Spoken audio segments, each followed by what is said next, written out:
Hi everybody, it's Tina. It's cold, but the sun is out. And today we're doing the 5 year in Tantric Numerology. So if you are a 5 in this year of 2024, this is your numerology. As an example, here is the math. So if you were born March 30th, you take the current year and you add 3 to the 30, so March 30th.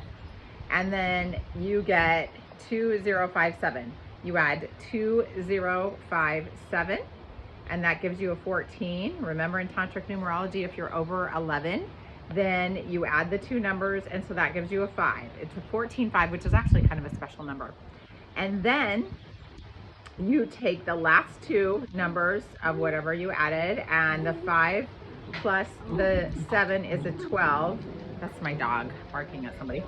And then the 1 and the 2 of the 12 equals a 3. So it's a 5 year for you. And the 3 is the gift. If you're in a 5 year, the 3 is always going to be your gift. Okay, so what does 5 mean? 5 is, in Tantric Numerology, is the physical body. It's the physical body. So it is the quest for excellence this year through your physical body. So flexibility is key because the plan changes in a 5 year. Right when you think you know what the plan is, there's a new plan. And that's going to be very much Uranus active this year as well. So the emphasis is on finding and maintaining balance and flexibility in your body and in your mind. Okay, adaptability is going to be the key. Just remember that the whole year. The other thing is 5 is the bright, shiny star. And this is a year of having fun and being playful. So remember to take everything very lightly this year, not be so serious about it. Last year, in the 4 year for you in 2023, it was very meditative and you were contemplating everything. And now you can just kind of relax and be playful. You're not going to make any major decisions, any life-changing major decisions this year. Like you're not going to move your home or your business or get married or get divorced or anything like that. The gift is a 3, and remember, 3 is positive mind. So the more positive that you are this year with your fun, happy joyfulness of the 5, the better. You can think of it a lot like the 5th house in the astrology wheel. The 5th house is fun and childlike spirit and romance and playfulness. So think of this being a year for that. And also a really good year, really good opportunities for your health goals. Taking care of your health, especially through flexibility practices like yoga would be really good. Breath work, because we're in the 8 year collectively, remember it's an 8 year. So breathing, pranayama and yoga would be really great for you if you're a 5 this year. Also strengthening your core. So Pilates would be really good, or any sort of exercises that work on your core strength all year. And learning the art of balance and energy expenditure. So you don't want to overdo it in a 5 year because you could burn yourself out, especially because we're in an 8 year collectively. And remember, the 8 year is like pedal to the metal. And 5, you're going to feel good, and then you could just totally like self-combust, right? So be very careful about that. Train yourself to synchronize your breath with your exercise, and Kundalini yoga is great for that. We did that so much today. You can do all the yoga exercises and get your pranayama in at the same time, such as like inhaling one leg up, exhaling down, inhaling the next leg up, exhaling it down. So all of that, seeking to really understand balance and flexibility and incorporating the breath into your practice. Okay. So last year was emphasizing lots of caution and weighing things out in the 4 year for you. This 5 year, it urges you to move forward, but remember, you're going to moderate the pace because you can burn yourself out with the 8 combined with the 5. So incremental steps is really, really good, and don't rush into anything drastic, because a 5 can be like a bull in a china shop. Okay, so it just means you are gonna accelerate, but not too quickly. Like, you don't want the gear shifts to disrupt your balance and your whole foundation, right? If you're like going through the gears really fast, and then you're just like going crazy toward your goal. Just like, okay, learn balance, learn flexibility, but you're still moving forward. The 3 gift, the lighter spirit. You're going to leverage the lighter spirit, the playfulness of it, and take some of that pressure off of yourself. And that's hard to do for some people. So, always go back to that. Always go back to, yes, this can be a good year for me. Yes, I could heal physically. I can bring more strength into my body, but I don't have to do it all, tomorrow. Right? I don't have to start my exercise and do a fast and do this and do that and do this. Just slow and steady is going to win the game here. It can be a time for really good healing for you. I'm not sure if I mentioned that or not. And then also it's really good, remember the 3, if you listen to what I talked about with the 3, selfless service. So acts of service, where how can you benefit humanity? Maybe you give your time helping the homeless, or helping the elderly, or volunteering at a youth camp, or sharing your gifts.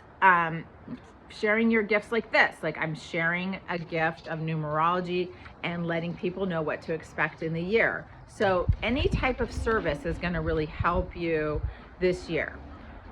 You're gonna be going, slow and steady wins the race this year. April is like a red light. So just really slow down in April, and then in May, you'll get to like that cautionary yellow light, and then you can go forward. The only thing would be like you could have potential immune stuff happening in October. I'll talk about health in a minute, because we'll do strong months and challenging months. So your strong months are gonna be March and May, ideal for new beginnings. And then June is really good for divine partnership. So think of that as an 11, partnering with the divine, getting really into your practice. And then the challenging months are going to be this month, February, because you'll have concerns about your health, your romance, your home, and just all these concerns. April to early May, there could be some potential turmoil. July, potentially losing your focus. And then, like I mentioned before, October, be wary of the immune system challenges. And November, you might slow down just a little bit. Okay, so your health, you're going to prioritize on adequate rest and rejuvenating yourself through your practice, through self-care, through a slower but steady pace so you're not burning out.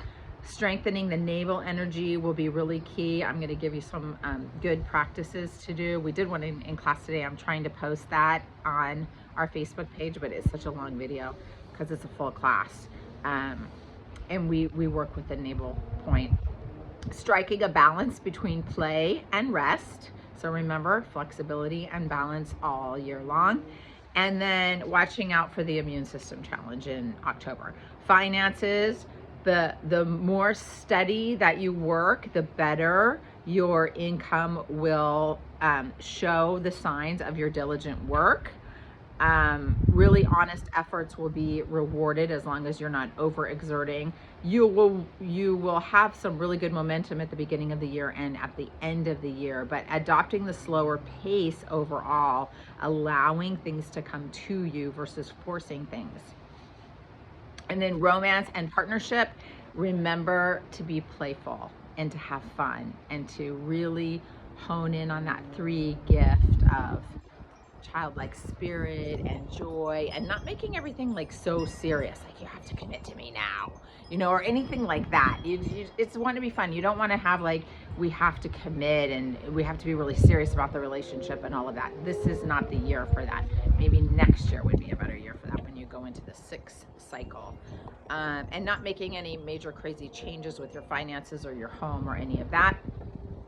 And then things that are going to support you this year, Nabi Kriya, which is the Kriya that we did today, which I'm trying to get up on the Facebook page, which or any sort of Kundalini Kriya or Pilates or anything that strengthens the navel energy, working on your core.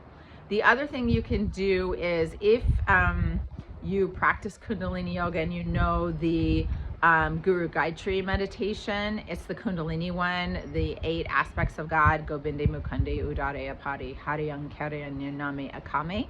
You can chant that mantra. I'll put a link to it, and I'll spell that underneath in the description.